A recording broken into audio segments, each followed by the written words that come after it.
दिवाली के दिनों में फटाकड़े से किसी का भी हाथ जल जाए तो उसको समझाना कोई दवा लगाने की जरूरत नहीं।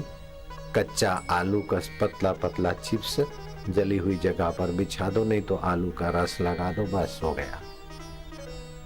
कोई इंजेक्शन की, सोप्रोमाइसिन की, डेटोल वेटोल की झंझट में मत पड़ो। ये तो लूटते हैं, बहुत महंगी चीजें हैं। सर्वगुण तेल लगा दिया तो भी फायदा होता है गुमड़े में, और जल गया तो आलू का चिप्स रख दिया बस। तला हुआ नहीं, कच्चा आलू, हाँ, खाने का चिप्स नहीं। आलू काट के उसके पतले पतले चिप्स बना के जली हुई जगह पे रख दो बस। 1-2 घंटे में सब ठीक हो जाएगा, आराम। फिर भी जलन है तो फिर रख दो बस। ओ